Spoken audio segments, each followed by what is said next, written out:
बांग्लादेश में हिंदुओं की स्थिति प्रतिदिन प्रतिदिन लगातार दयनीय और बहुत ही दुखदाई हो चली है।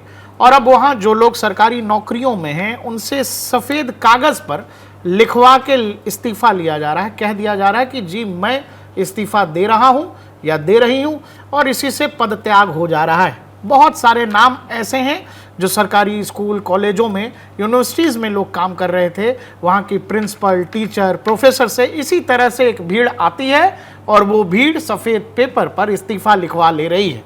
नाम बहुत सारे हैं, कुछ नाम आपको सुनकर बताता हूँ। क्यों बता रहा हूँ ये आगे बता दूंगा आपको। सोनाली रानी दास हैं, सहायक प्रोफेसर हैं होली फैमिली नर्सिंग कॉलेज की।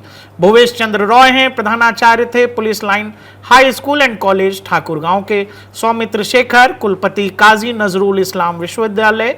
रतन कुमार मजूमदार, प्रधानाचार्य थे पुराण बाजार डिग्री कॉलेज के। मिहिर रंजन हल्दर, ऐसे बहुत सारे नाम जिनमें सत्य प्रसाद मजूमदार, कुलपति बुएट कॉलेज के।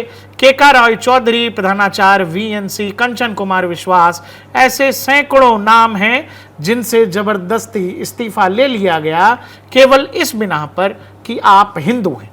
अब जब इस बात को सोचिएगा तो फिर ये भी सोचिएगा कि वहां पर एक अमेरिकी टूल या अमेरिकी एजेंट कह लीजिए, जिस व्यक्ति को सो कॉल्ड नोबेल प्राइज मिला हुआ है, वो व्यक्ति देश का प्रधानमंत्री बना हुआ है और आकर के उसने एक ऐलान भी किया कि देखिए जो अल्पसंख्यकों के खिलाफ जो हिंसा हो रही है वो हिंसा रुकनी चाहिए। अगर ये हिंसा आप नहीं रोकते हैं तो मैं अपनी पद से इस्तीफा दे दूंगा। इस्तीफा अभी तक हुआ नहीं है और हिंसा हिंदुओं के खिलाफ बांग्लादेश में अभी तक रुकी नहीं है।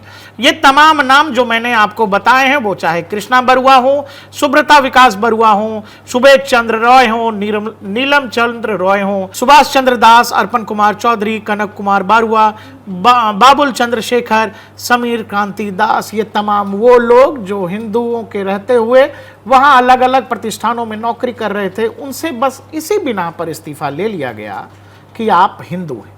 सनद रहे कि वहां पर जो उग्र भीड़ आती है वो उग्र भीड़ इन लोगों से उनकी जाति नहीं पूछ रही है कि चलिए आप जनरल कास्ट हैं, आप ठाकुर हैं, आप ब्राह्मण हैं, तो आपका तो इस्तीफा बनता है।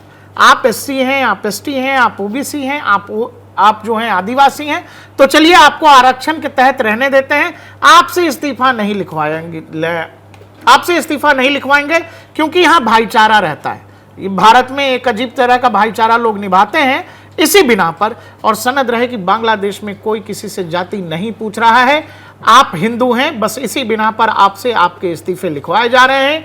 हिंदू मंदिर, हिंदू दुकान, हिंदू शॉपकीपर, सब कुछ निशाने पर है। और अब एक ऐसी आबादी जो वहाँ सरकारी नौकरी में अलग अलग जगहों पर काम कर रहे हैं, उनसे बस इसी बिना पर उनसे उनकी नौकरी छीनी जा रही है कि आप एक इस्लामिक मुल्क में अल्पसंख्यक होते हुए सरकारी नौकरी कैसे कर रहे हैं। आप इस्तीफा दीजिए और अपने घर जाइए।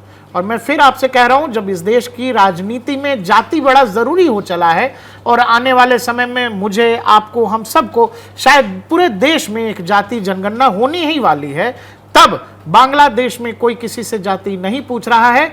और जब मैं ये बोले जा रहा हूं तो इस बात का भी ख्याल रखिएगा कि वक्फ बोर्ड ने एक बड़ा सा पोस्टर बैनर चिपका दिया है जगदीशपुर गांव के बाहर, जो उस पूरे गांव को अगले 30 दिन में खाली करने के लिए भी वक्फ बोर्ड ने भारत में कहा है।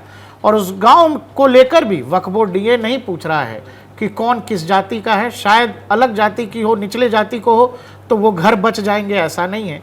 सब के सब खतरे में है। और वही बात बांग्लादेश में, आप हिंदू हैं तो आपको सरकारी नौकरी नहीं करने दी जाएगी।